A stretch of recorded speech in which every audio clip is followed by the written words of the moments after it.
Hello, আশা করি সবাই ভালো আছেন। তো আজকে আমরা এই ভিডিওতে শিখে নেব কম্পিউটার বা পিসি কেমনে অন করতে হয়।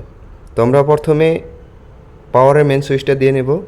দেওয়ার পরে আমাদের ইউপিএসে পাওয়ার অলরেডি চলে এসছে। তো এখন ইউপিএসের মেন সুইচটা হালকা চেপে ধরে টিপে দিব। তো হালকা শব্দের দ্বারায় আমাদের মনিটরে মেন পাওয়ার এসে গেছে। এখন আমরা সিপিইউর মেন সুইচটা অন করে দেব। তো দেখেন এইখানি কাজেই আমাদের কম্পিউটারটা অন হয়ে গেল। তো একটু এখন হালকা সময় নিচ্ছে, তো আমরা এখানে একটু ওয়েট করব। আমাদের কম্পিউটারটা অন হইতেছে। তো দেখেন আমাদের কম্পিউটারটা অন হয়ে গেল। পরের স্টেপ আমরা দেখাবো যদি ইউপিএস না থাকে তাহলে কীভাবে কম্পিউটারটা অন করবেন। তো দেখেন আমাদের কম্পিউটার অন হয়ে গেল। এখন পাসওয়ার্ড, আমাদের কম্পিউটার লক ছিল, এখন পাসওয়ার্ড আমরা টিপে দিলাম।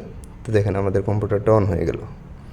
তো এখন এই স্টেপে দেখবেন আপনারা, যদি এটা হচ্ছে ইউপিএস, এই ইউপিএসের মনিটর আর সিপিউর যেটা কট, এই দুটা কট ইউপিএসে এনে লাগানো হয়েছে। আর যদি ইউপিএস না থাকে এই মনিটর আর সিপিউর এই দুইটা কট আমরা কী করব, ডাইরেক্ট কারেন্টের সকেটে লাগানো হবে।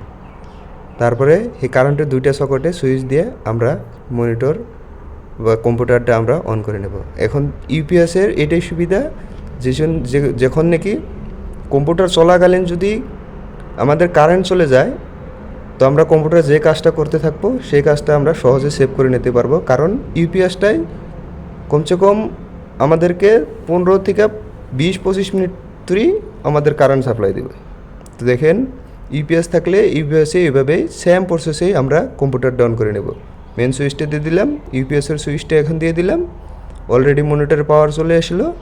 এখন আমরা সিপিইউর মেন সুইচটা টিপে প্রেস করে দেব। এখন দেখেন আমাদের কম্পিউটারটা এগেন অন হয়ে গেল। এটা হচ্ছে ইউপিএসের পদ্ধতি। আর যদি ইউপিএস না থাকে, এটা আমরা পরের ভিডিওতে শিখাই দেব বা দেখাই দিব পরের ভিডিও। যদি ইউপিএস না থাকে কেমনে করে আপনাদের কম্পিউটারটাকে অন করবেন। তো দেখেন এগেইন আমরা পাসওয়ার্ড মেরে দিলাম। দেখেন পাসওয়ার্ড মারার পরে আমাদের কম্পিউটারটা অন হয়ে গেল। তো আশা করি আপনারা সবাই সহজে বুঝে নিছেন।